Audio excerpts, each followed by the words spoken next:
Lieutenant General P.G. Kamath sir today with us. Then we have Professor Dr. Vaibhavi Polsule madam and Dr. Nandkumar Kamath, who is a scientist based currently in Goa. I'll start with Shri Lieutenant General P.G. Kamath sir. Sir is a highly distinguished general who has held some of the most coveted appointments in the Indian Army. He is a notable commentator on the defense and national security issues. He is an alumnus of Sainik School, Bijapur and National Defense Academy, Khadakwasla. The general was commissioned into Madras Regiment in June 1973. A cerebral scholar warrior, he is a graduate of Defense Staff College, Higher Command Course and the prestigious National Defense College.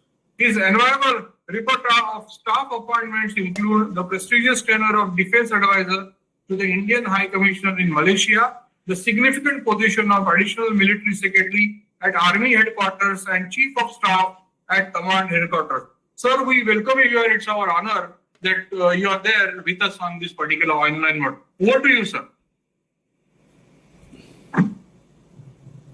You are on mute, sir. You have to please unmute yourself. Jai, sir. A pleasure. Thank you, Nitin. Thank you for that introduction.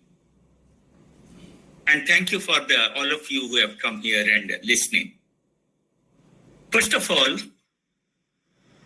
if you see the halting of Operation Sindoor, actually raised eyebrows. Why are we doing it? Is it not a time to finish off Pakistan? Is it not a time or a golden opportunity to take POK? Look at our economic differential. They have got, Pakistan has got external debt of $134 billion. Its foreign exchange reserve is $15 billion. We have got $704 billion as our foreign exchange reserve. It will last us for 30 months of paying our oil and natural gas bill. We are in such economic differential at this point in time. Why did you call it off? So many raised eyebrows. But I want to see this particular Op Sindoor as not one Op Sindoor, but a continuum of operations, continuum of actions which have taken place right from 22nd April onwards. Just to tell you, IWT, Indus Water Treaty 1960, I have written about this also about 3 years before. What a beautiful way, if you stop it, 80% of the Indus water system goes to Pakistan, do we know it? We have to first develop some infrastructure in order to utilize this water. Tulbul, what you call irrigation, the dam project has to be hastened so that we are really able to squeeze. As it is with full water going there, there is a desalination of Arabian Sea into the Indus system. And if we are able to even partly stop, it will absolutely play devastation in Pakistan. And also, do you know, it was signed with the help of World Bank. Do you know World Bank President, Mr. Banja, had come to India, met the Prime Minister and met the Finance Minister and told we have nothing to do with the treaty. It is between the two sovereign nations. Look at our clout, I just want to say. Then thinning down of High Commission, overflights cancelled, all trade routes cancelled, and that trade route across Atari cancelled, and that stupid parade we have with the belligerence between, that's my impression, please pardon me, between the two, almost we are hyphenating India with Pakistan by doing that parade. Why are we doing it? We ought to have stopped every time. They are nothing in front of us. Please, I am not underestimating the enemy, but that's not required. And that has been stopped. Diplomatic blitz. Do you know one of the finest things what we have done? I have been writing for it right in the past 3-4 years is our contact with Taliban. We have to recognize Taliban. You have to understand the Taliban, the Durand Line, the western flank of Pakistan. We have activated it to our advantage. The troops which are deployed there cannot come into the Eastern Front if the Western Front is activated. That is a diplomatic, I'll tell you, a 2-degree we have done. And one more thing we are forgetting is, by the first week of May, our naval deployment, we hardly talk about Navy. Indian Navy had dominated the entire North Arabian Sea. That means what? What is the repercussions? We had paralyzed the entire southern flank of Pakistan. This is one thing we have to understand. We are paralyzed. And now the Indian Army and Air Force can go at liberty where they want on the Western Front. We know that our southern flank, the southern coast of Pakistan, is stable and is protected by our Indian Navy. This is the stellar role played by Indian Navy, because the differential between the Indian Navy and Pakistan Navy is too vast. They can't be compared. So this is one thing. When everything happened, that is the time, this happened, 7th night. And one more thing, I don't know how many have seen on the newspaper on the 7th morning. 7th morning, what does the newspaper say? Do you know? We are having a large-scale Indian Air Force exercise in the Rajasthan desert across all spectrum of operations. And we have increased our combat air patrols and operational readiness platforms. And see, we have almost given an indication to him that that is the day, though without, we have, of course, whatever. I do not want to insinuate, but whatever you can think of, what are the repercussions. So we told. Now coming to why did we halt? Why did we halt? I'll tell you firstly. Before any military operation starts, two things we keep in mind. What is the political aim? Political aim is punish Pakistan. From that you derive military aim. If you have to punish Pakistan for doing this, I will give you the intelligence, the evidence later, how we link the entire 22nd April Belgaum attack to Pakistan. First is, what is our military aim? If it is not our aim to kill Pakistani citizens, not our aim to start and escalate a war with Pakistan armed forces, we have to only strike at their terror bases, their terror headquarters, isn't it? So from political aim, military aim emerges. From military aim, the military objectives emerge. And we came out of the 21 odd terrorist site, we only took around 9 of them. Okay, the most prominent, that is JEM headquarters at Bahawalpur, then the LAT headquarters at Muridke, and the HM headquarters in Sialkot, and those various camps in Muzaffarabad, Kotli, Bimber, and what you call, these we started. I will not go into the details of the operation. Ours is to see the concept. The other details are available on the paper.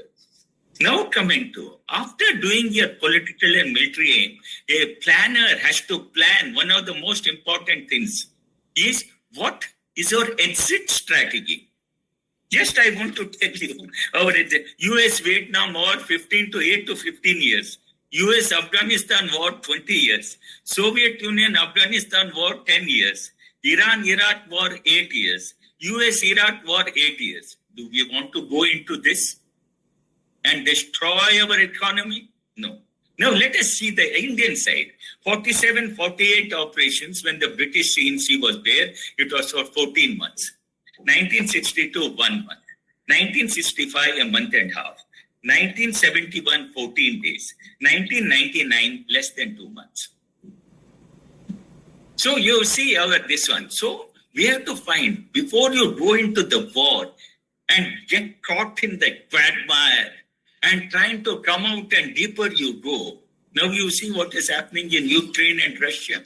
The economic differential is 200 times, but Russia is not able to come out of it. Ukraine is being absolutely devastated.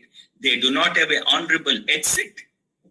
So you plan an exit strategy. This is my exit strategy. So after we conducted those raids on the Pakistani terrorist camps on the 9th, we gave a window of exit 1, that we have achieved our aim. Ours was proportional, appropriate, non-escalatory, and we intend to wrap up. So there was an exit window number 1. Now it was left for the Pakistani leadership to accept this window. Pakistani defense minister said, we are ready to wrap up these operations if there is no further escalation. Pakistani prime minister said, we will retaliate. We will retaliate, and I have given free hand to my armed forces. As if someone is asking his free hand. The army has already decided. Anyway, let him have the satisfaction of giving a free hand. Now, who is the actual man behind it? The entire person behind it is China. Is goading Pakistan because China is prepared to fight a war with India till the last Pakistan is dead. So it is a proxy. So far, you are doing a proxy, what you call a terrorism war. Now he is ready to do with Pakistan a proxy conventional war. And then they gave out, India lost 5 aircraft, there was this one. But I do understand Pakistani domestic compulsions. They have to do something. Without that, their armed forces will be pretty had in their country. They have to do, I understand. So the general should have thought, see, let's not escalate it, but we have to do. Find some missiles and bombs and put it in the open desert of Rajasthan and Gujarat or somewhere in the Bhuj area and tell that we have done it as it is. ISPR is showing all the video games of how they have destroyed our aircrafts, all video games. Absolutely blatantly. I feel sometimes sorry that they have to come to that. And of course, they present it well. So ISR could have claimed, and the war, they could have announced, declared victory, India has been shut, and then did their own information warfare, and the thing would have, you would have not retaliated because they have fallen in the desert. But here is China goading. Then the Turkey came with 5 aircrafts of entire their so-called top-of-the-shelf drones, which have played havoc in the Ukraine, Russian war. They had so much of confidence in those weapons.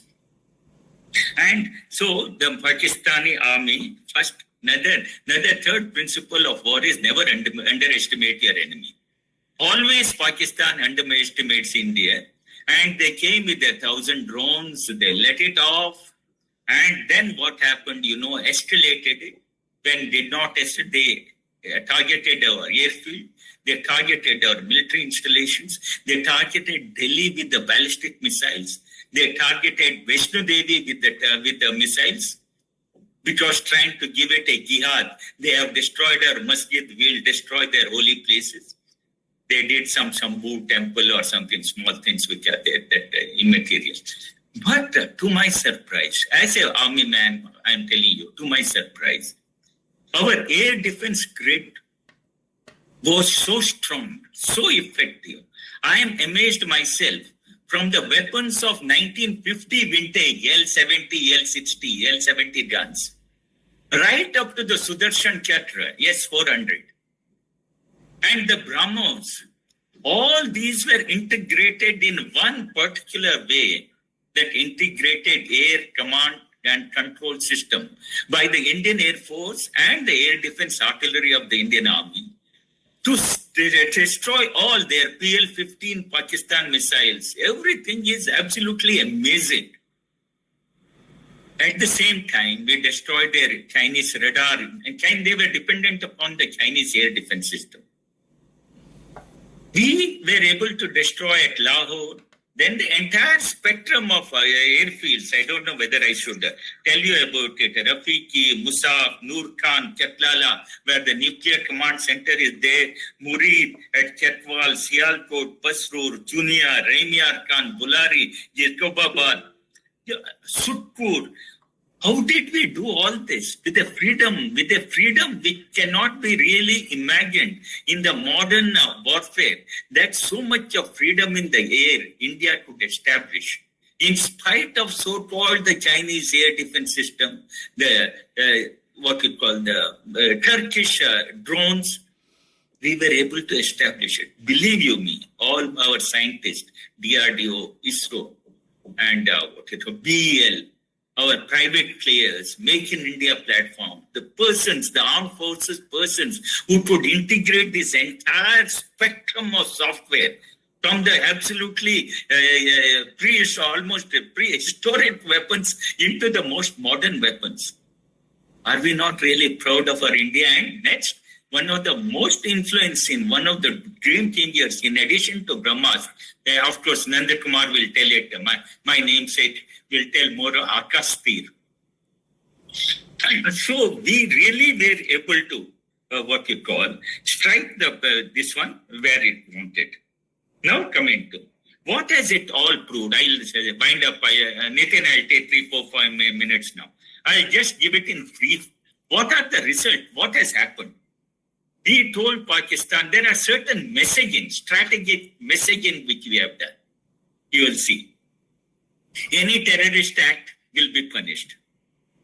India is ready to escalate the ladder to wherever you want and whichever level you want, including the nuclear weapon storage rights. That is what a message it is. Do you understand? Nuclear weapon storage right for both, and just for your info, they are not a tactical nuclear weapons also, which are sub-kiloton yield, and strategic nuclear weapons. If they are in the same storage, if we have hit them, anyway, or we have not hit them is a debate, but definitely something has happened in the nuclear command facility when we went to that the Rawalpindi. And that Manmohan Singh's self-imposed nuclear blackmail with strategic restraint.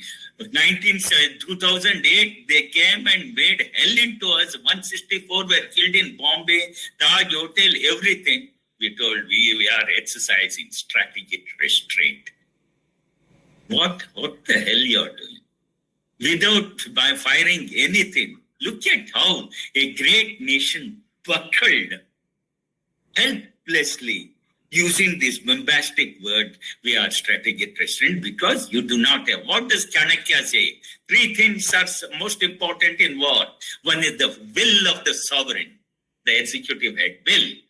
Second, the power of the money, treasury. And third, the power of the armed forces. These are the 3 arbitrator of a country's destiny which goes into the war. Look, and he had told that 300 BC, imagine. And it is still our instruments of national power generally encompass this even today. Look what it is. Then no nuclear blackmail. Because you have nuclear weapons, they have got some tactical nuclear weapons. See the beauty, the thing you have to understand. If he wants to press the button, we have got, Nitin, is it time up? 1 minute, sir. 1 minute. Oh, that cut me short. Okay, I'll go. Yeah, I can tell this in the second round. Yeah. Okay, sir. Okay. No nuclear blackmail. IWT in abeyance. India has sovereign rights over the water. That is the Chinese principle. China has sovereign rights over all the water it is flowing. You look at it. And then we say we have the sovereign rights. China can't contend because China is doing the same policy. Bangladesh, are you listening? Thank you. I will do the rest in my next session. Thank you, sir. You actually raised very important points that diplomatic contact with Taliban, I think, on a western flank of Pakistan, that is the Durand line, is actually making a lot of sense. You do also mention the political military aim, how it is linked to the military objective. And one of the most important thing that you stress is what you call exit strategy, which is very important. Otherwise, you can see the Ukraine and Russia is still going on after 3 years. Almost more than that. So we'll come back to you again. Now go on to Professor Dr. Vaibhavi Palsule ma'am. Ma'am, so Dr. Vaibhavi Palsule ma'am has a teaching experience around 3 decades. She holds the position of vice principal at very prestigious institution known as the Ruya College, which has just become autonomous. She has authored 2 books and many research articles, both in English and Marathi. She is associated as a research guide with Department of Civics and Politics, University of Mumbai and Naval War College, Goa.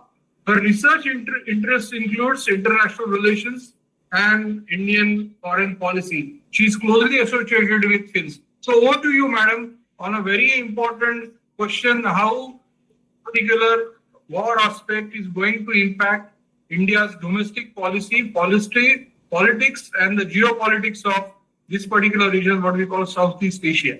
Thank you. Over to you, ma'am. Thank you, sir. Thank you so much. Thank you for giving me this opportunity. As sir started with, Kamath sir started with Prime Minister Modi's speech on 12th of May, that he talked about basically the India's stand, a direct stand to attack on Pakistan, launch a military attack on Pakistan, which was a very, very planned strategy, but the measured, non-escalatory, proportionate and responsible strategy.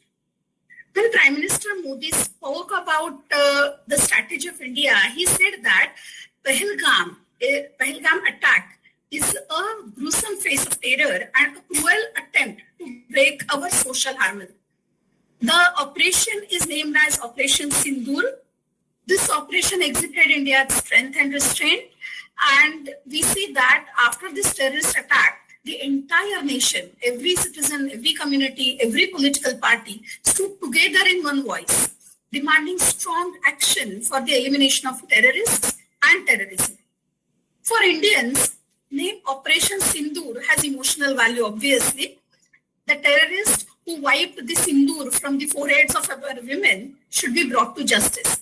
So Operation Sindoor, according to Prime Minister Modi, is a pledge that was transformed into action when terrorist camps and training centers inside POK and Pakistan were attacked.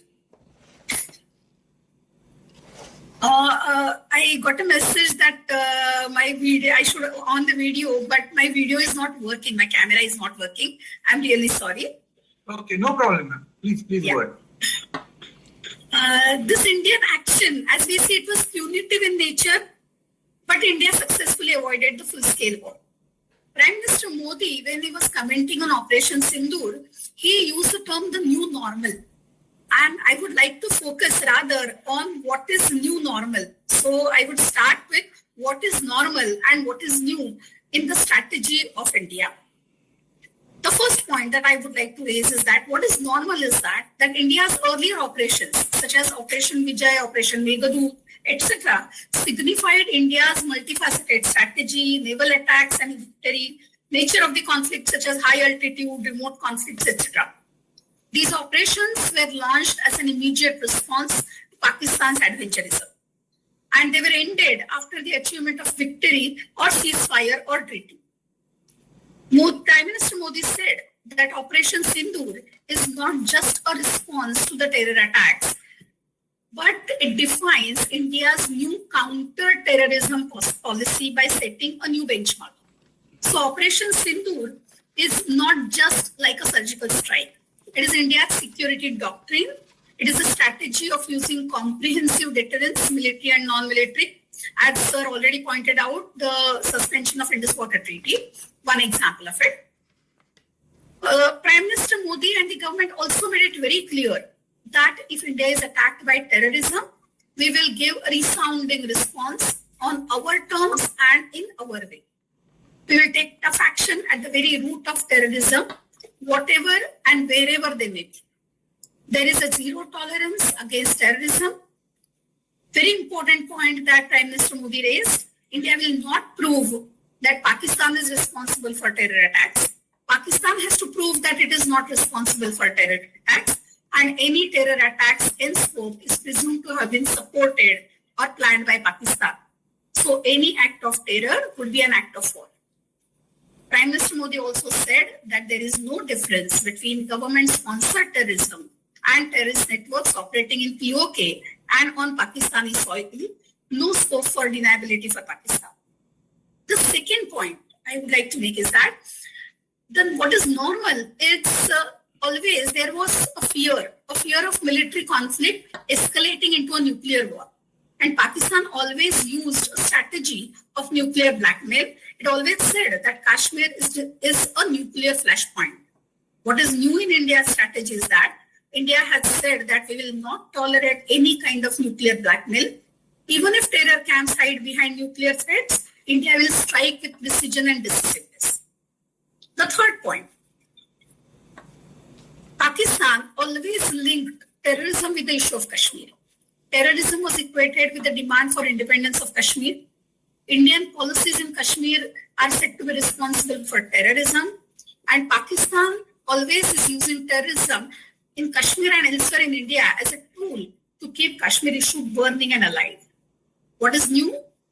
Though this time terror attacks took place in Kashmir, the government de-linked terrorism from Kashmir. India did not worry about whether the Kashmir issue will be internationalized due to India's military actions. Kashmir is not the root cause nor the solution to India-Pakistan conflict, but radicalization and extremism emanating from Pakistan is the root cause. The stand is clear. Terrorism is a main concern, and India's actions are against terrorism. The fourth point, Pakistan-sponsored terrorism is a permanent condition of existence. We have assumed this all these years. We know where the terrorist networks are, but we cannot do anything. The path to peace, we always believed, the path to peace and security lay in dialogue and a settlement with Pakistan on Kashmir. The strategy is to raise the concerns at international level, get more moral support and condemnation of Pakistan. What is new? India reacted with focused military action on terrorist camps, greater confidence in action as well as retaliatory attacks. Objective is to inflict punishment. India did not present the proof of Pakistan's involvement before UN Security Council or raise her case for punishing Pakistan. India has strengthened its strategic autonomy, not being dependent on others for support to its strategies or condemnation of Pakistan, and has handled this problem on its own, not expecting or urging the international community for approval. Fifth point, normal. What is normal is blood and water will not flow together. Prime Minister Modi also said this in 2015. We will revoke Indus Water Treaty. Currently, Indus Water Treaty stands suspended. India did not worry about international pressure. It is not just a blackmail, but justice for Jammu and Kashmir. That is what we believe. The rivers belonging to Jammu and Kashmir now can rightfully be used for Jammu and Kashmir. And India has already started taking actions in this direction. Sixth point, what is normal is either the government strategies, earlier the government strategies were the combination of economic, diplomatic, people to people and international. What is new is now the strategy is boxed into military and non-military domain. Both are punitive and the pointers for dialogues are clear. Terrorism and POK. The strategy of open channels for regular dialogue adopted all these years stands suspended. Seventh point, what is normal is India defeated Pakistan every time on the battlefield. What is new is that Operation Sindoor has added a new dimension. We demonstrated our powers in deserts and mountains and also proved our superiority in new age warfare. During this operation, the credibility of our made in India weapons was firmly established. The world now recognizes that the time for made in India defense equipment has arrived. At the domestic level, what is new normal in India? One, the wholesale support to the government. Act of terrorism provoked the military response, and another such act will cause Pakistan a huge cost. All the people believe this. The terrorists targeted Hindus. The purpose was religious divide, but it failed. In India, across party lines, across religious divide, all stood together, condemn terrorism and support the government. It is not anti-Muslim, but anti-terror stand. Secondly, public narratives and public expectations of full-scale war, control over POK by force are not satisfied, as sir already said. The government immediately responded to the ceasefire and disappointed the people. But the government made it very clear that any breach of ceasefire would be strongly reacted to. Government has asserted that issues with Pakistan are bilateral, POK to be returned to India and immediate end to terrorism. There will not be a dialogue beyond these points. There is no discussion either over Kashmir or over Pakistan's support to terrorism. So people know that the government has not diluted its position. Third, the government is organizing press briefings to make its stand and policies clear so that people are not ill-informed.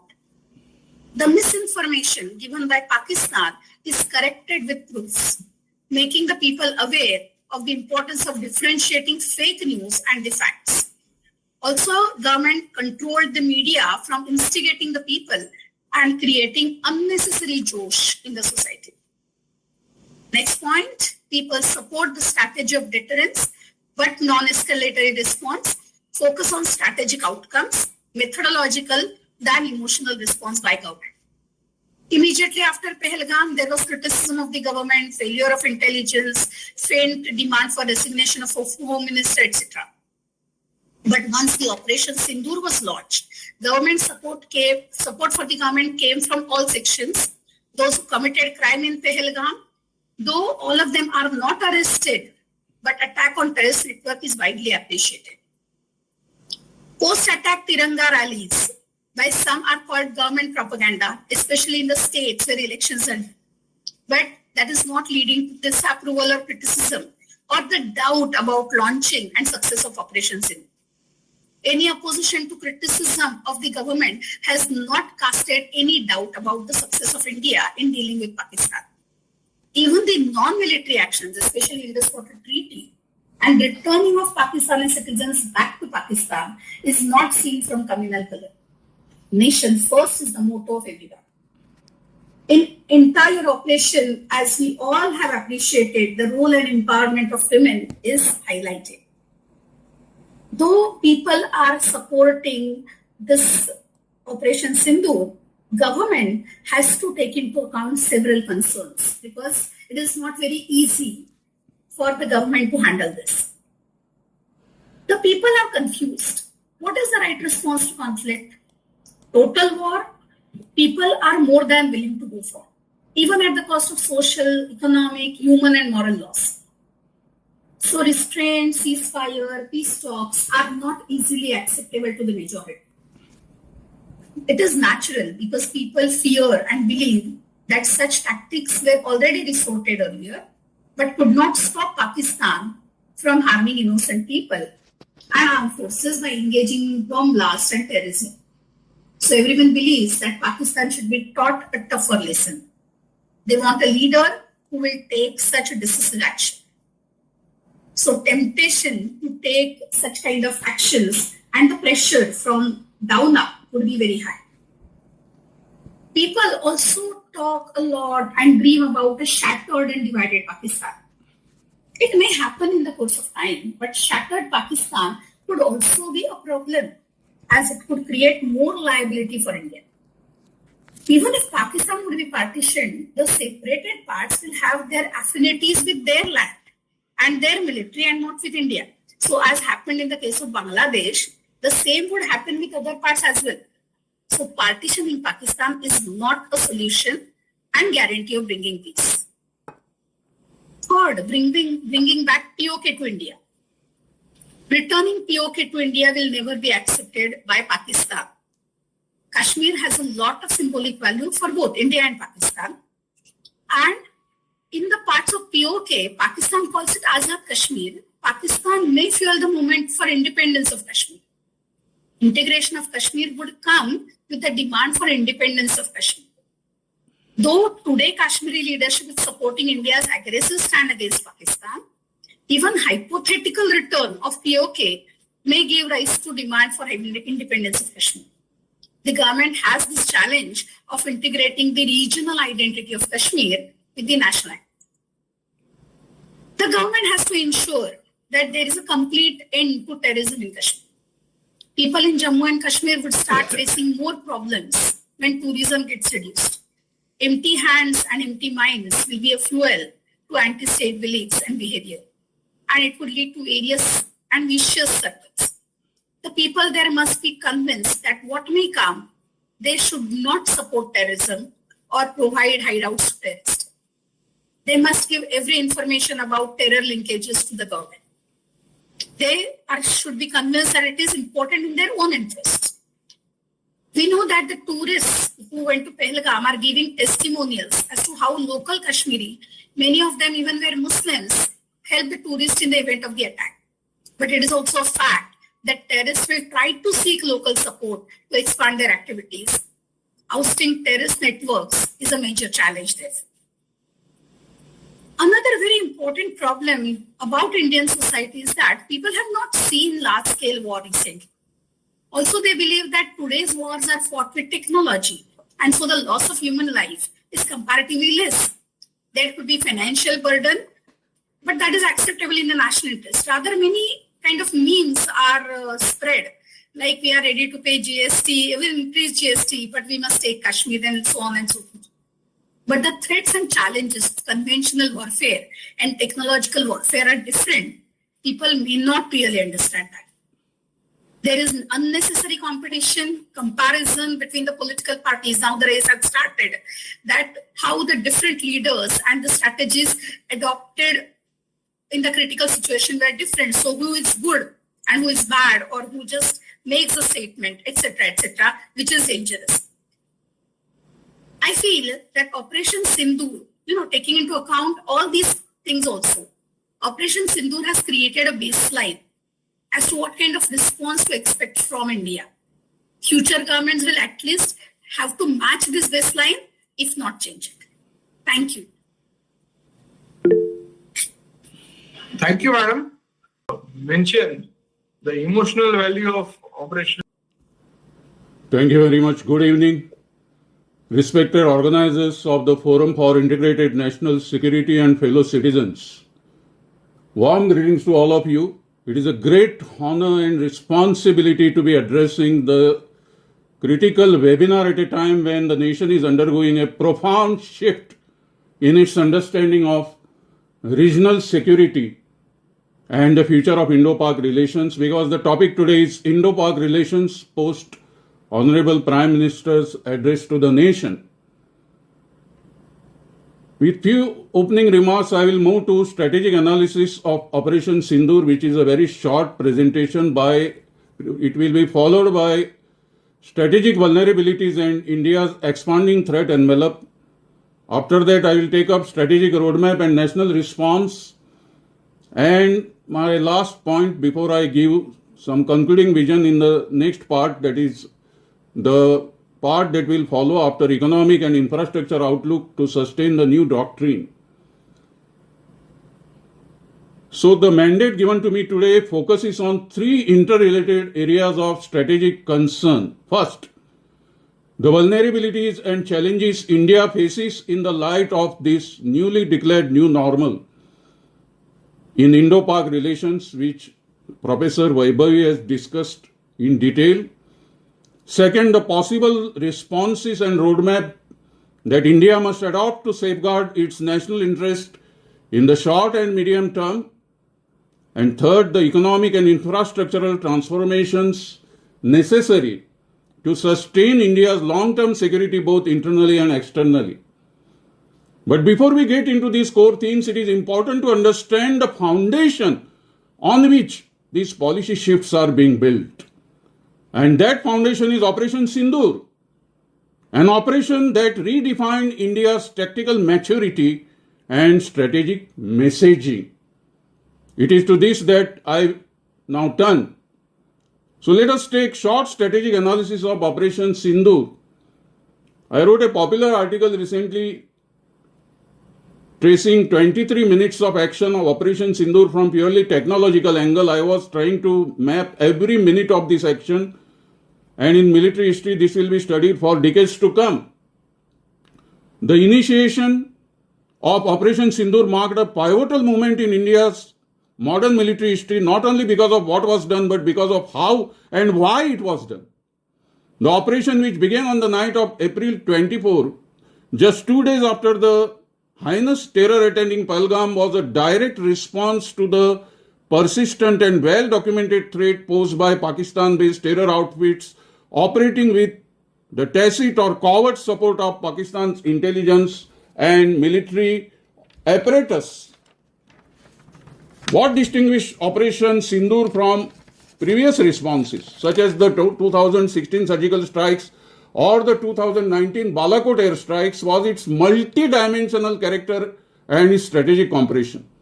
The operation was executed across three simultaneous axes: kinetic strikes on terror launchpads, disruption of digital communication system used by the handlers across the border, and high-altitude surveillance missions to monitor cross-border infiltration corridors. This was a tightly coordinated tri-service operation supported by real-time satellite data, tactical drones, and cyber domain mapping. India's forces used these tools not just to punish, but to degrade future operational capacity of hostile entities. The Operation Brevity was also its brilliance. In under 72 hours, India had signaled intent, demonstrated capability, and shifted the initiative. Most strikingly, it was Pakistan, not India, that sought a formal cessation of operations through back-channel diplomatic outreach supported by third-party nations. For a country that had long considered international pressure a shield against Indian responses, this shift was seismic. It revealed the success of our strategic signaling that India would respond, not react, and that such responses would now be calibrated, multi-domain, and pre-decisional, not merely post-incident.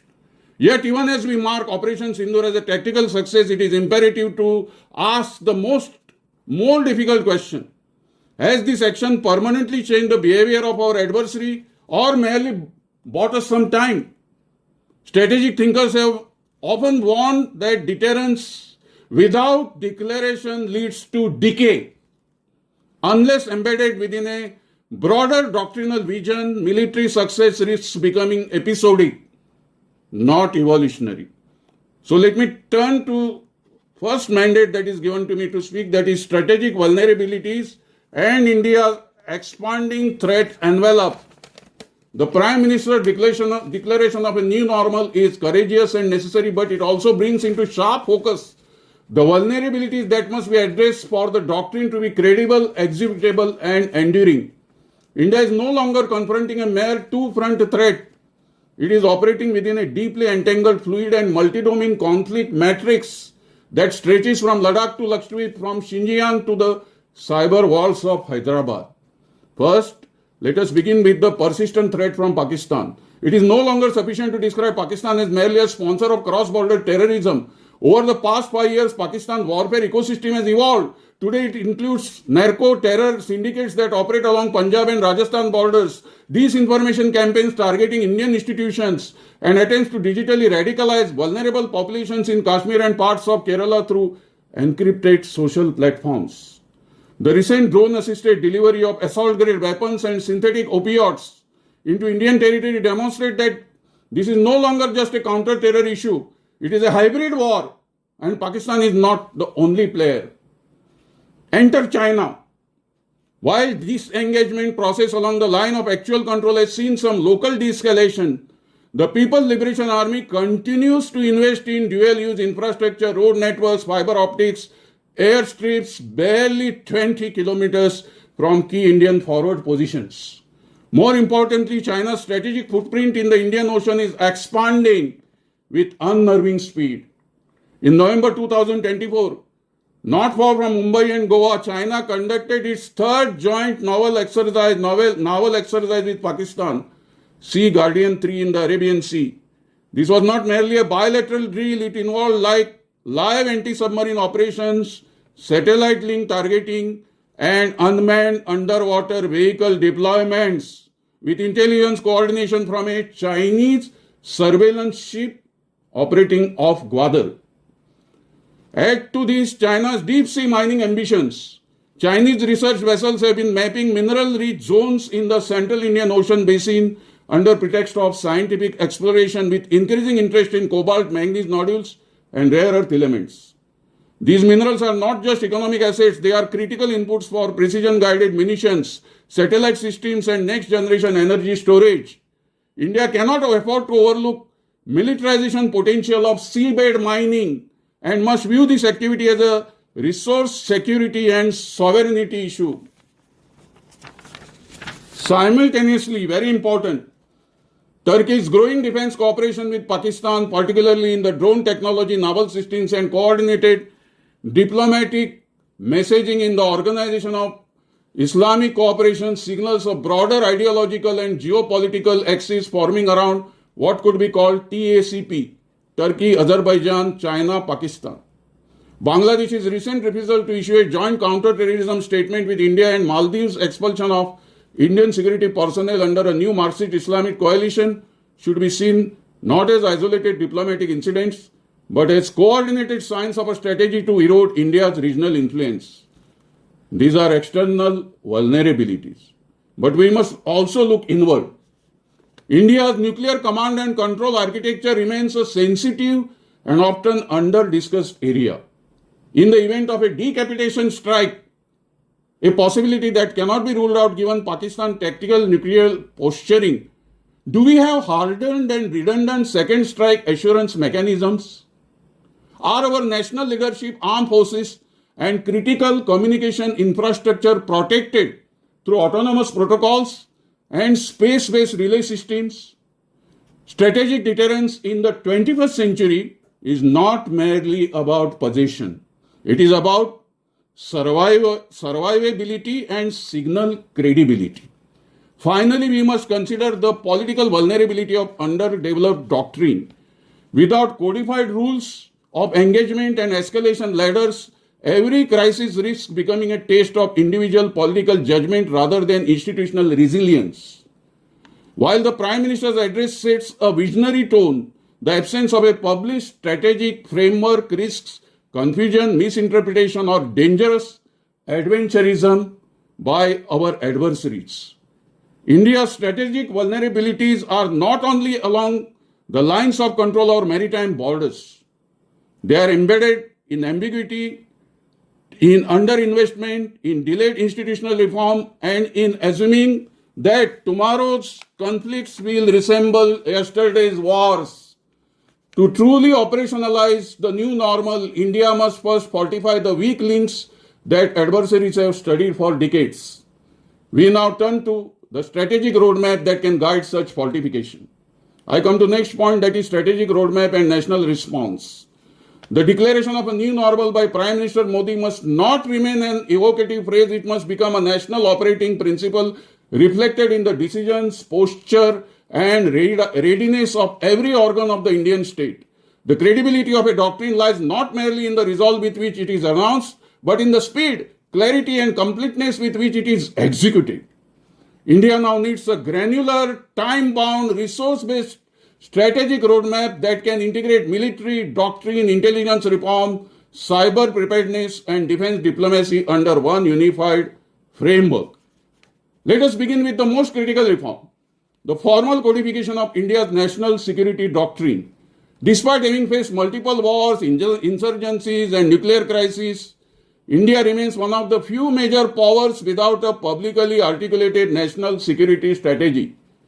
This vacuum has allowed successive governments to rely on tactical improvisation rather than institutional doctrine. The Prime Minister's May 12 speech provides an ideal political mandate to initiate this long overdue document. It should be authored by the National Security Council Secretariat, endorsed by the Cabinet Committee on Security, and made publicly accessible, defining our threat matrix, escalation thresholds, red lines, strategic assets, and guiding principles of response. The next foundational reform concerns the implementation of joint theatre commands. While the model has been in discussion since the appointment of India's first Chief of Defence Staff General Bipin Rawat, progress has been uneven. The establishment of integrated theatre commands for the northern, maritime, and air defense theatres must be expedited and supported with real-time intelligence, surveillance, and RECI networks. Commanders must be given operational autonomy to coordinate inter-service action without awaiting political clearance for every movement. The chain of command must be seamless, not bureaucratic. Recent models adopted by United States Indo Pacific Command and China's Western Theater Command offer templates that can be adapted, not copied, for Indian requirements. Equally vital is the upgradation of cyber capabilities. The existing Defense Cyber Agency must be expanded into a full-fledged tri-service cyber command with offensive and defensive wings. AI-enhanced threat recognition and rapid counter-intrusion teams, India's response time to cyber breaches must drop from hours to seconds. Strategic infrastructure, nuclear command systems, air defense radars, and communication satellites must be isolated from civilian networks and hardened against electromagnetic pulse attacks and quantum intrusion attempts.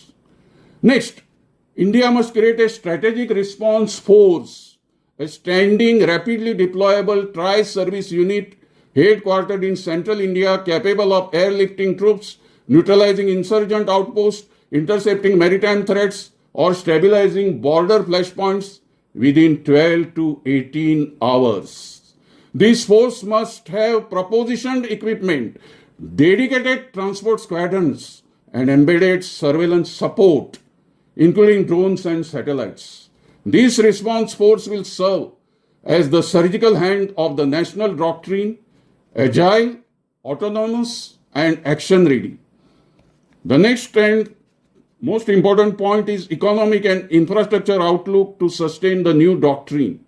A doctrine without the economic and infrastructural backbone to support it is like a fortress without foundations. Impressive from outside but structurally vulnerable to time and pressure. If Prime Minister Modi's May 12 declaration is to become the cornerstone of India's long-term strategic posture, then our economic planning, infrastructure investment, industrial development, all these and technological innovation must align with national security priorities. This alignment cannot be symbolic, it must be systemic. India is currently executing one of largest public infrastructure investment programs in the world, the 111 lakh crore national infrastructure pipeline. While many components of NIP focus on highways, smart cities, industrial corridors, a substantial percentage must now be strategically reallocated toward national security linked assets.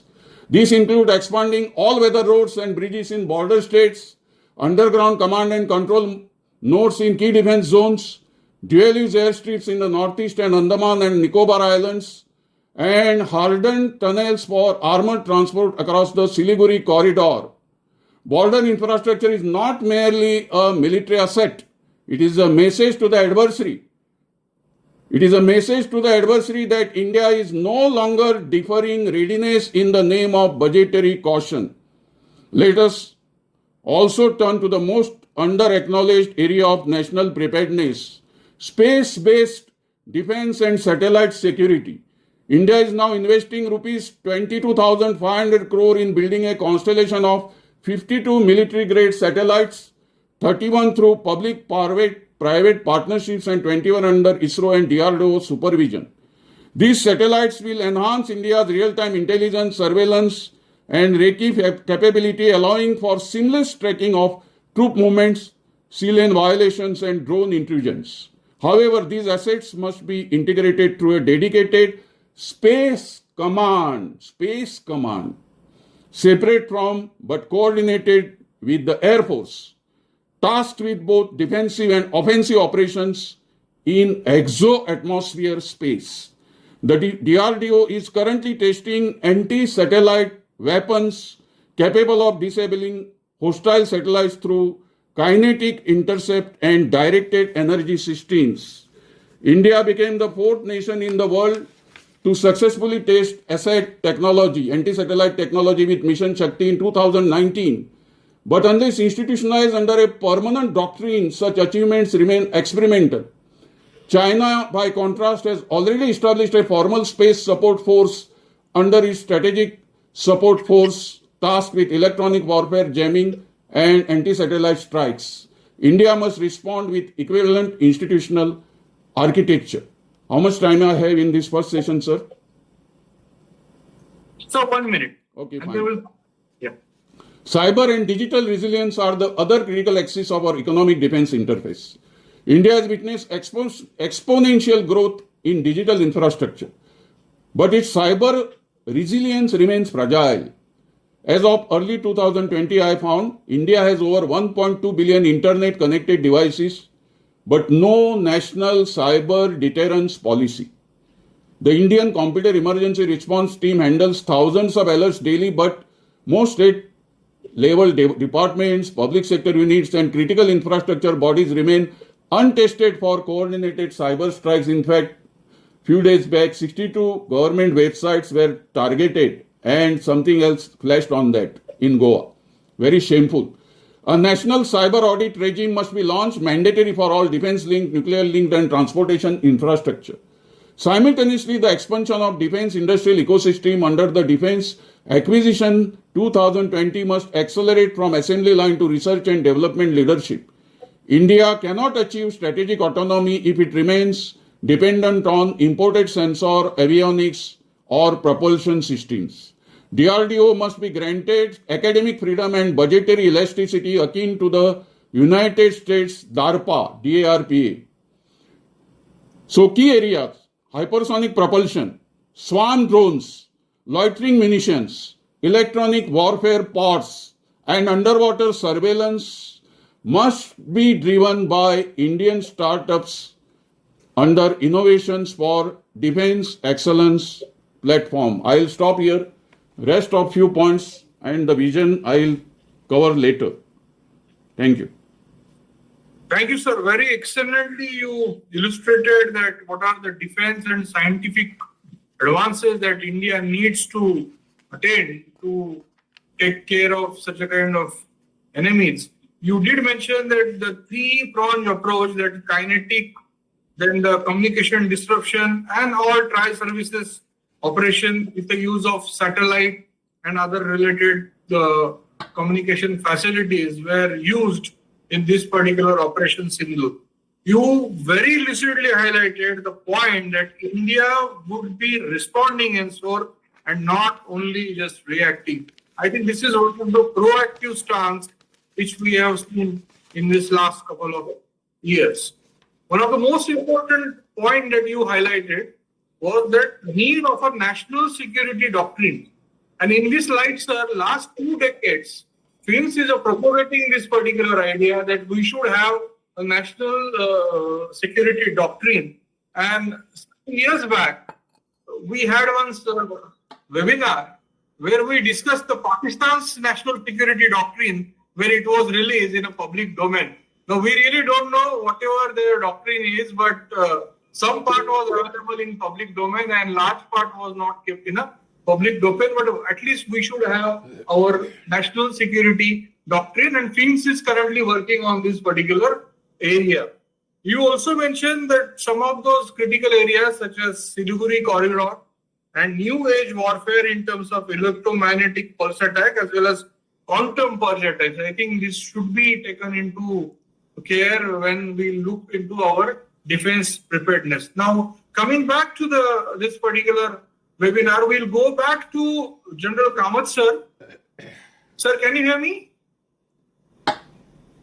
Kamath, sir? Yes, sir. Can you hear me, sir? Yeah. Yeah. No, just one question comes and then we can just take 2 to 3 minutes in this particular round and then we'll move to question and answer. What is the way forward, sir, to take care of any adverse condition and vulnerabilities for the India henceforth, considering that how to rely on a country like Pakistan? Let's look at Pakistan. After all you have done and told them any act will be punishable, as we have punished you severely. But that doesn't, but to tell that entire terrorism will end hereafter would be absolutely a wrong assumption. Terrorism will continue. Then about it all, as Dr. Kamath had said, it may become, every success might become episodic. And what else after that? Now let us look why I'm trying to be a bit pessimist in this, that terrorism will not stop coming across the border. That question you should ask me. I'll try to answer it.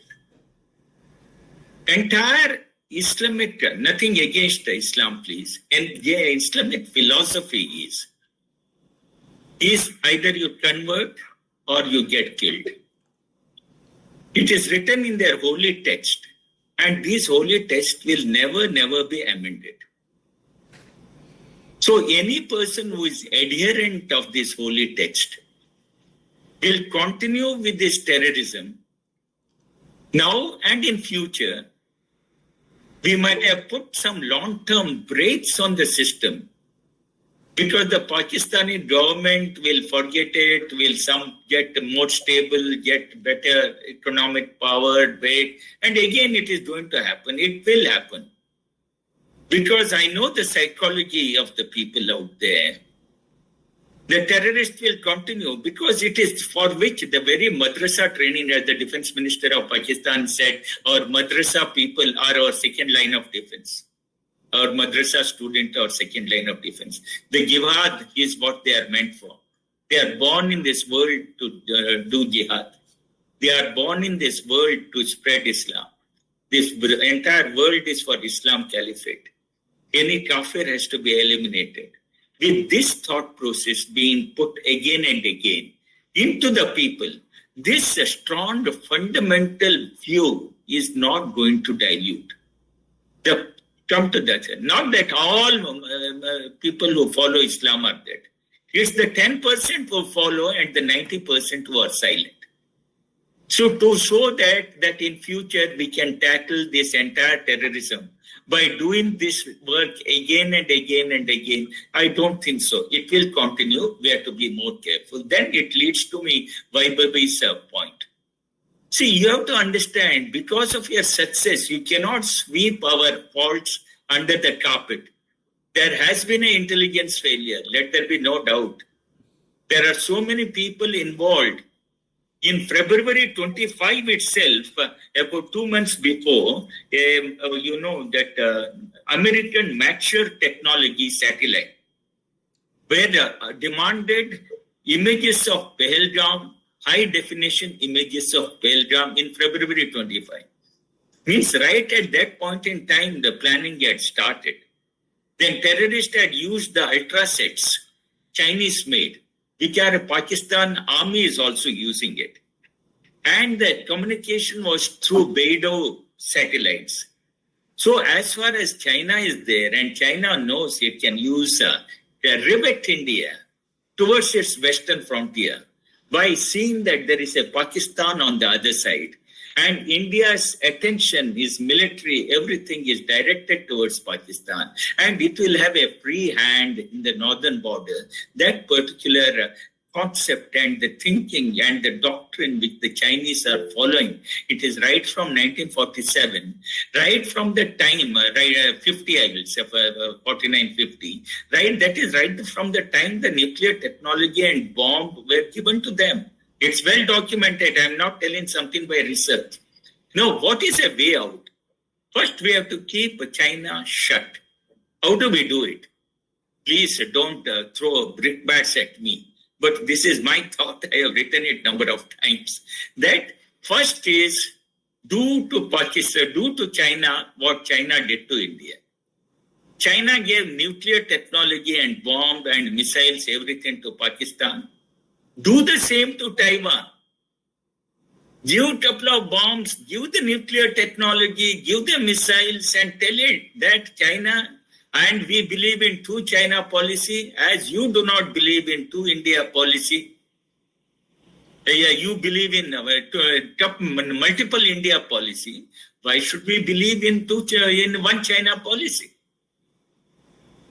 You are given $100 billion every year in the trade surplus to China.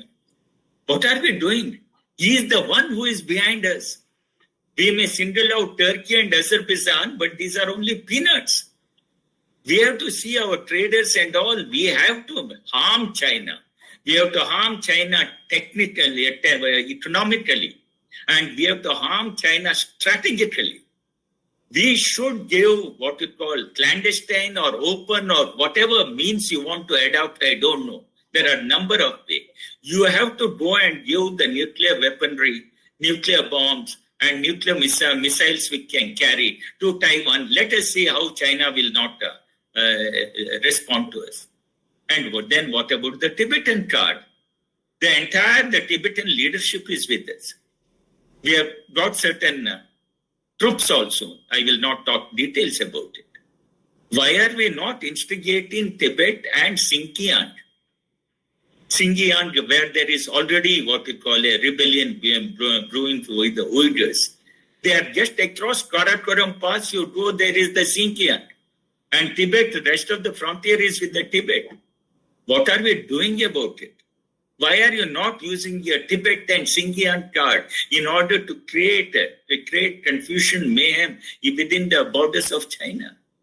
He alone will do it in our northeast and we'll sit quiet.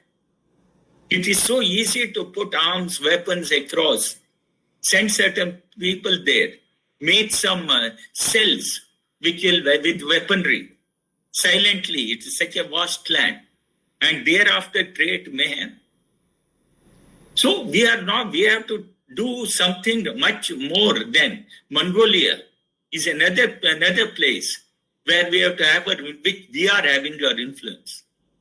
We have also understood one of the biggest strategic vulnerability after recent President Trump's talk regarding that Pakistan is a great country, India is a great country, Pakistan is a great leader, India is a great leader. He has just wasted our time of the Indo-US friendship which we are having as our strategic foundation for our future. I have a relationship with him, but we should not forget Russia. Just imagine that Sudarshan Chakra, S-400 missiles, which have come so handy to us now. About 3 years back, it was Americans were opposing that we should not buy it and they will sanction us. We went ahead with it.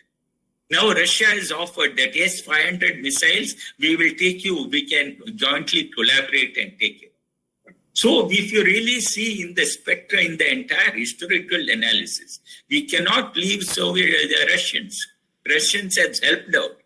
Americans, during the Kargil war, GPS systems, they stalled, they didn't give it to India. During the war.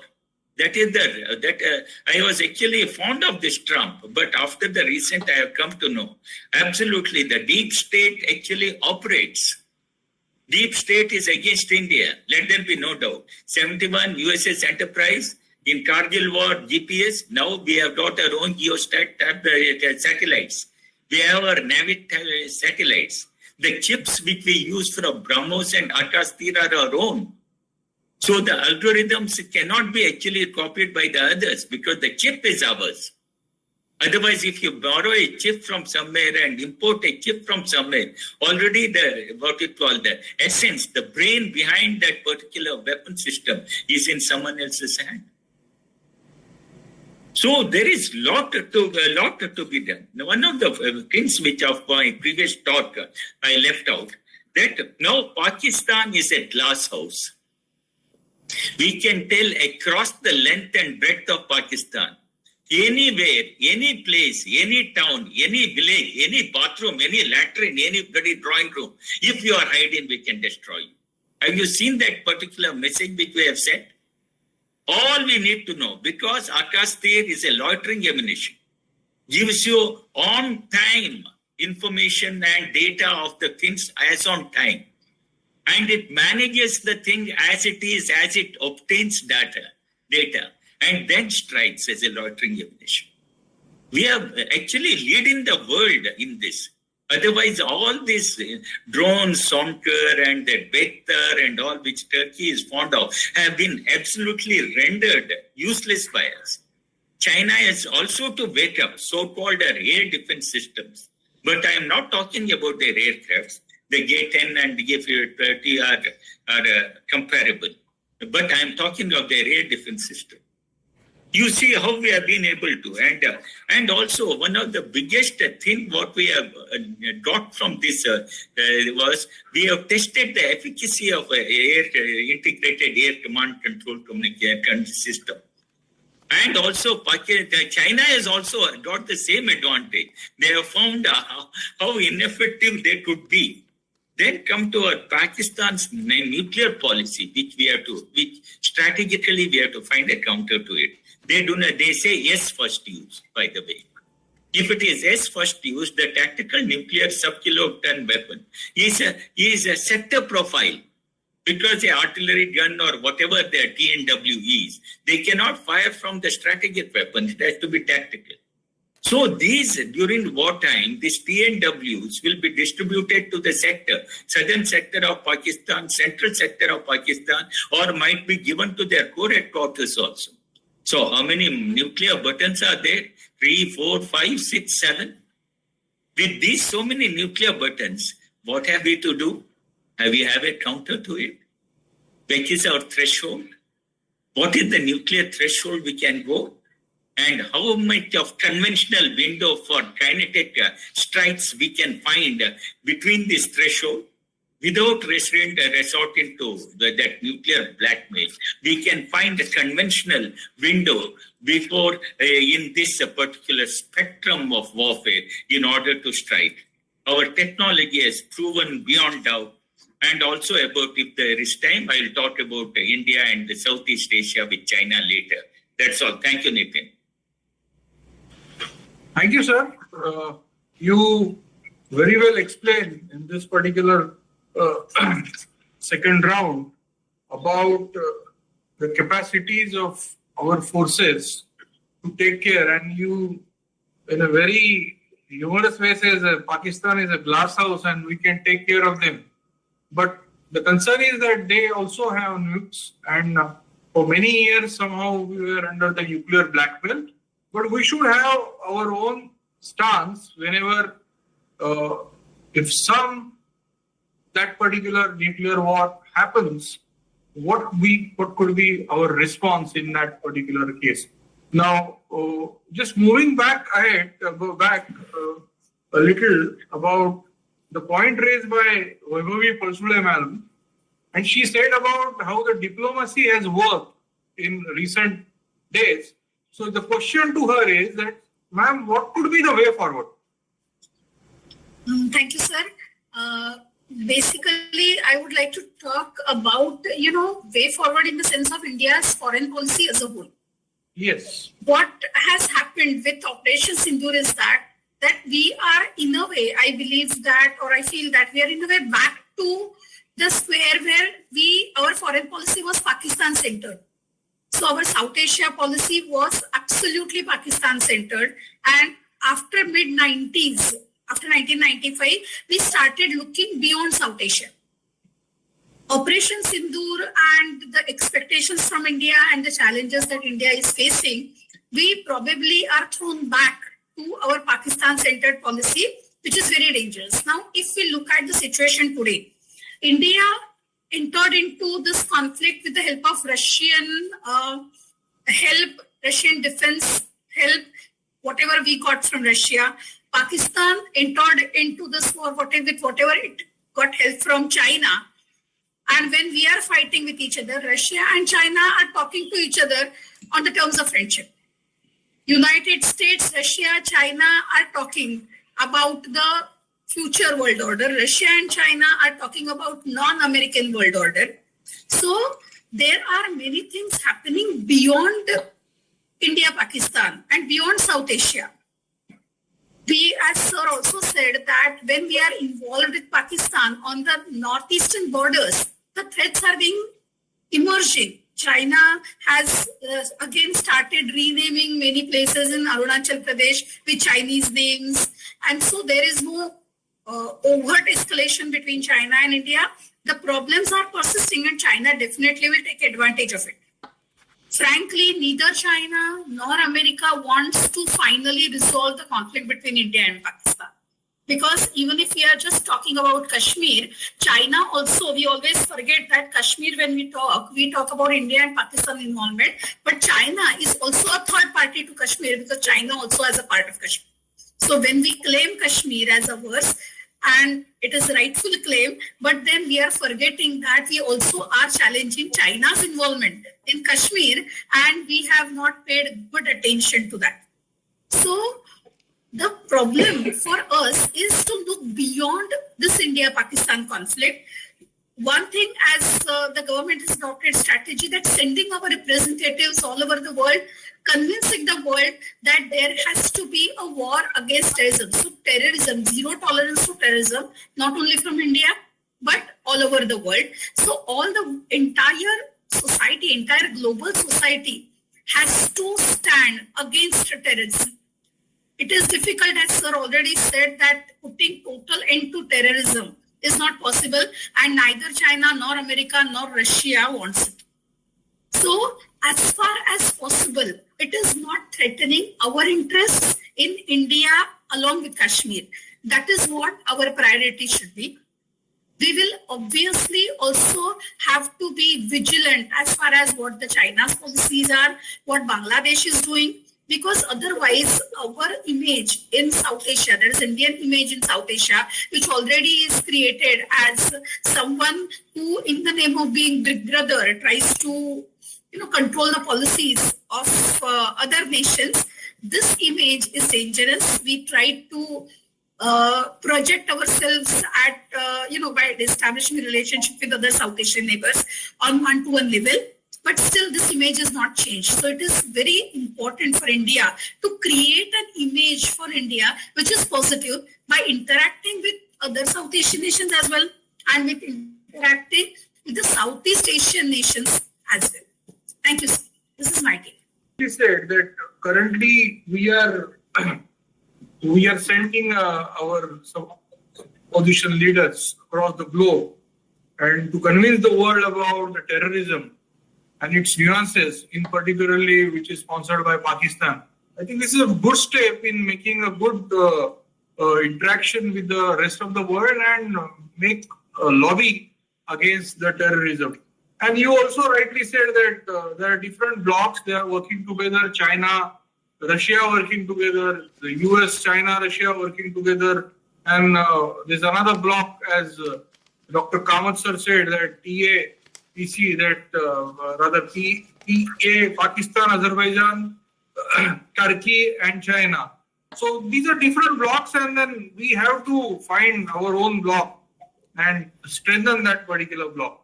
Now, one question comes through this particular webinar, and Dr. Kamath sir talk about it. So what is the scope and development of infrastructure in Indian context for this military industrial base or military industrial complex? So what is your view? Just in 2 minutes, sir. 2 to 3 minutes. That is what I was about to finish. First of all, Yes. the same infrastructural issues, we have to look at them very holistically, because India's strategic economy also demands. We have 7,500 kilometers coastline. Many times people do not understand that it includes our island territories also. Our students do not realize that Andaman, Nicobar Islands, then we have Lakdweep, Minicoy, all these islands, they are part of India. And it is a big strategic blunder that geography textbooks and all are doing. It is silly and it is shameful. So what are we doing for integration of port infrastructure? The Indian Navy and Coast Guard require permanent berthing rights at dual-use ports in Lakshadweep, Andaman and Nicobar Command. And we have to also look at future bases in Seychelles and Mauritius. They are friendly countries. At least that is what I feel. Then maritime surveillance drones must be stationed at all times in the Arabian Sea. We see lots of activities from Goa. They have major stations in Coast Guard is placed here. We have naval base also, and very close to Seabird Naval Base also. So far we have not discussed about it, but separate webinar may be required because it is the largest naval base east of Suez. That is INS Kadamba. I am talking about Colonel Kamath. You must be knowing you very well, INS Kadamba. So, given China's increasing seabed mapping and underwater drone deployments in this theater, we have not focused much on this aspect. And on the fiscal side also, this is what has to be discussed further, because 3%, 4% of budget is not going to be sufficient now. We have to be armed to the teeth now. We have to be armed to the teeth. Operation Sindoor, only one part is over. It is suspended. It is suspended. It is not over. So, and the fiscal side, India must break the outdated binary between welfare and defense spending. As Dr. Ratin Roy, noted economist and former member of 15th Finance Commission, he once argued, I quote, national security spending should not be seen as diversion from development, but as insurance for it. A modern Indian state must learn to walk on both legs, strategic deterrence and social development. So India's infrastructure cannot be built in silos, civilian here, military there. From highways to hospitals, this is what I feel, from highways to hospitals, from fiber networks to forest access roads, every piece of national infrastructure must be designed with dual purpose of peacetime utility and wartime survivability. The doctrine of the new normal is sustainable. Listen to this statement coming it from a scientist very carefully. The doctrine of the new normal is sustainable only if our bridges can carry tanks, our trains can transport missiles, and our ports can refuel warships while sheltering civilians. This is the economic engine of India's strategic doctrine. It is here that deterrence will be built, not just with bombs and battalions, but with budgets and bandwidth. So we are basically standing at a strategic inflection point in India's modern history. The events of April and May 2025, beginning with the tragic terror attack in Pahalgam and culminating in Operation Sindoor and the Honorable Prime Minister's address to the nation, have crystallized a transformation that was long overdue. The transformation is not just about military posture. It is about mindset. It is about the way India sees itself in the global arena as a confident, self-reliant, strategically autonomous nation that does not seek conflict but will not allow itself to be coerced. I have covered the architecture that must now be built to support this vision. I have assessed our vulnerabilities, not just at our borders, but in our doctrines, our infrastructure, our cyber walls, and our alliances. I have laid out a roadmap, one that is not rhetorical but actionable, from theater command reform to strategic space and cyber capabilities, from forward deployments to deeper defense diplomacy, and from command survivability to readiness audits. I have also examined that deeper economic foundations required to sustain this strategic shift. As I have argued, no doctrine survives without an ecosystem. The doctrine of new normal will need railways that carry tanks, satellites that direct intelligence in real time, drones that fly not just from Srinagar but from Kanyakumari, and digital infrastructure that can survive an electromagnetic pulse or cyber strike without faltering.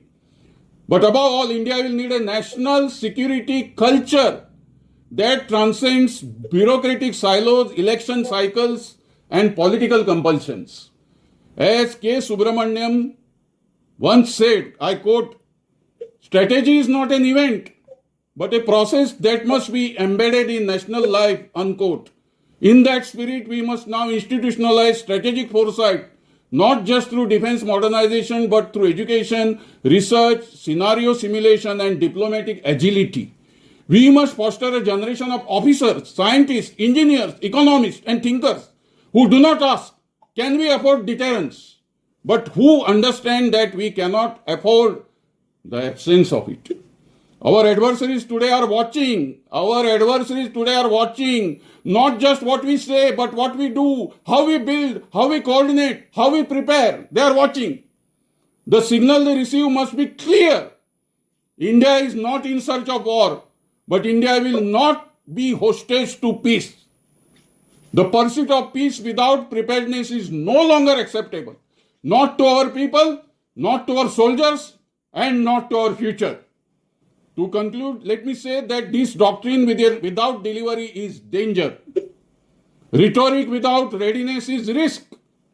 But a prepared India, a purposeful India, and a principled India, that is a nation no adversary will dare taste.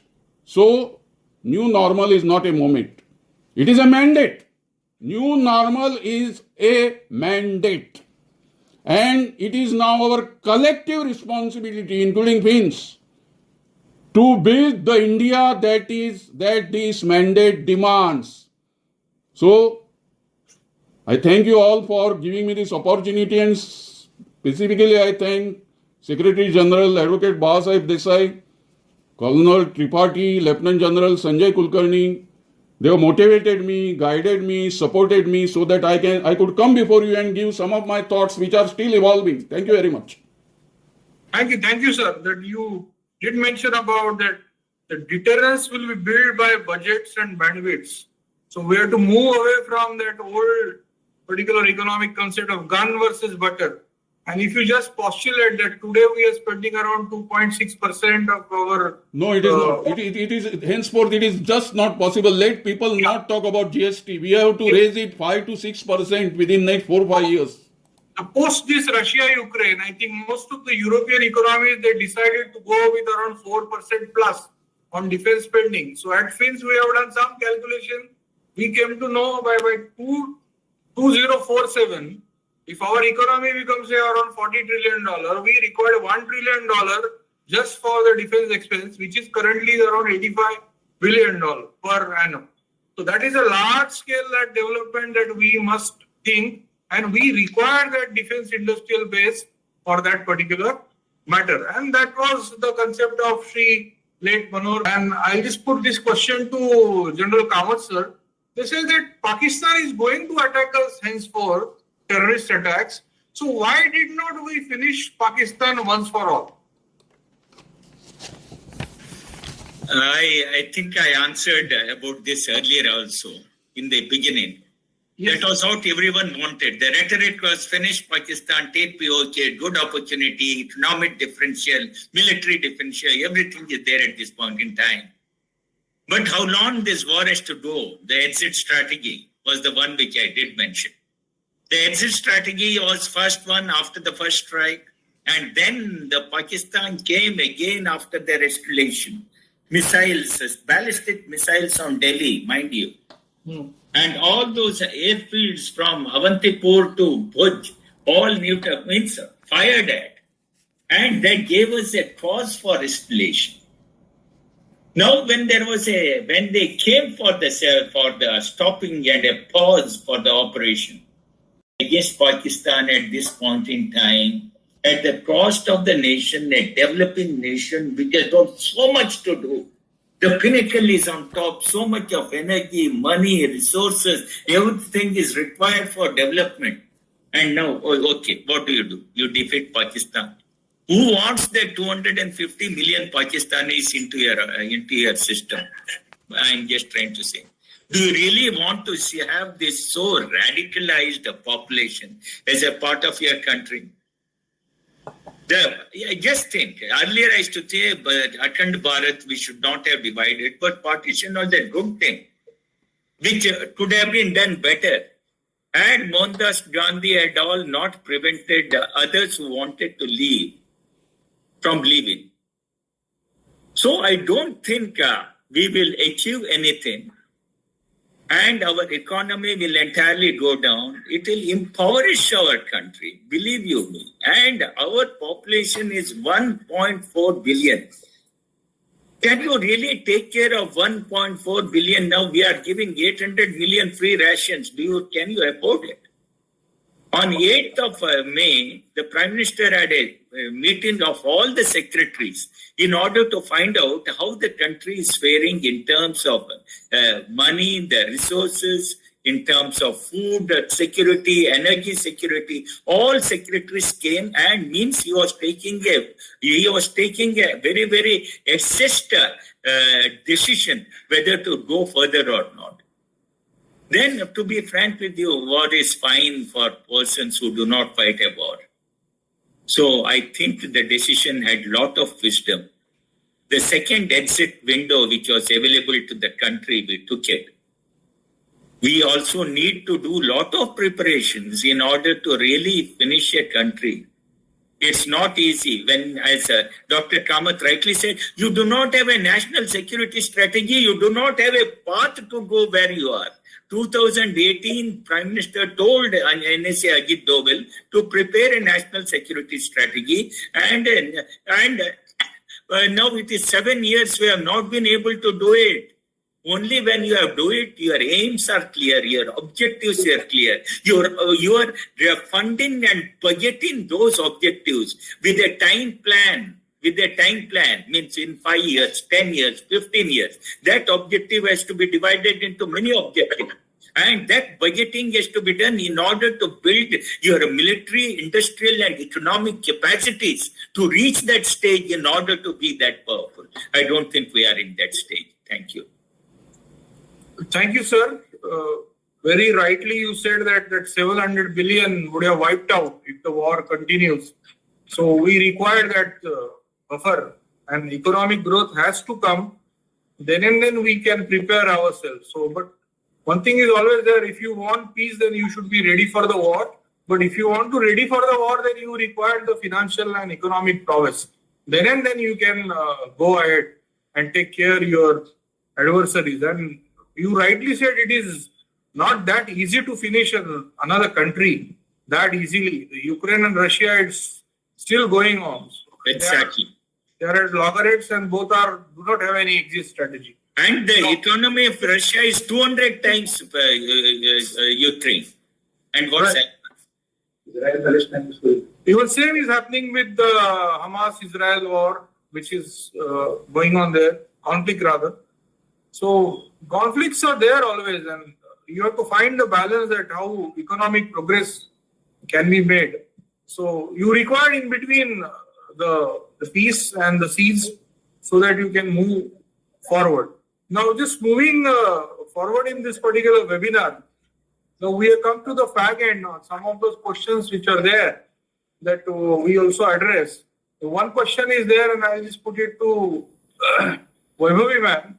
This is that it is not essential to prepare our youngsters to be capable of defending their family and society from the 10% who are trained in madrasa system.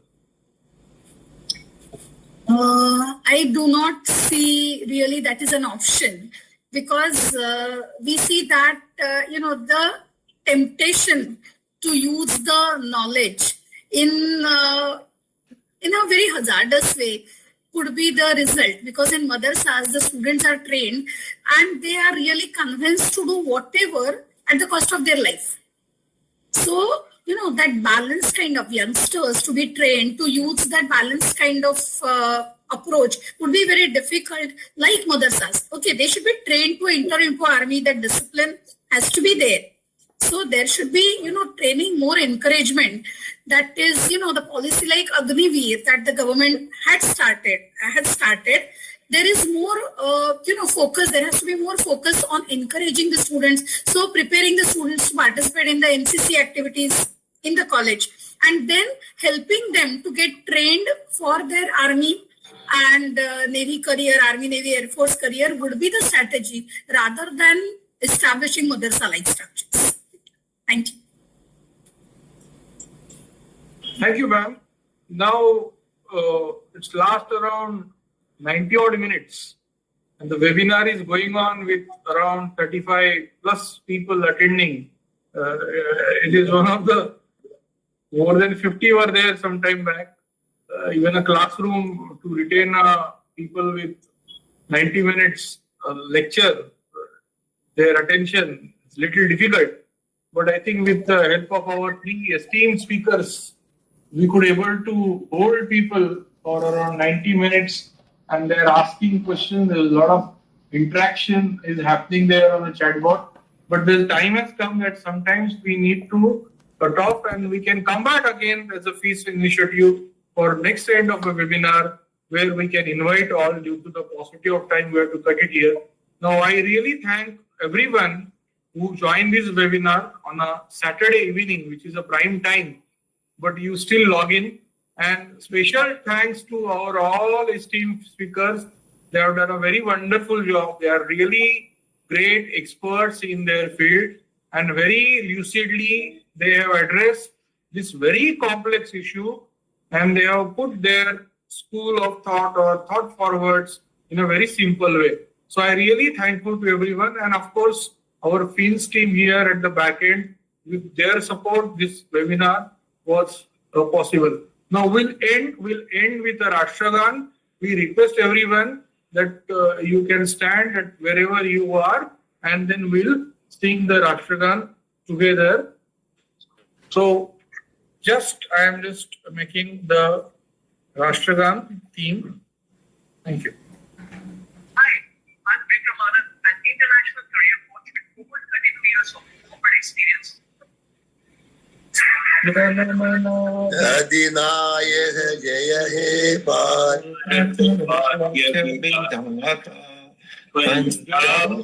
Sindh Gujarat Maratha Utkal Ganga Himachal Yamuna Ganga उच्चल जलधि तरंगा तब tsunami तब सुहासिस मांगे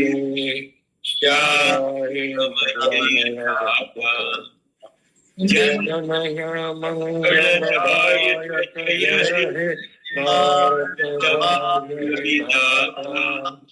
जय हे जय हे जय हे जय हे Bharat Mata ki Jai. Thank you everyone. Thank you very much for Fins for organizing such a wonderful webinar.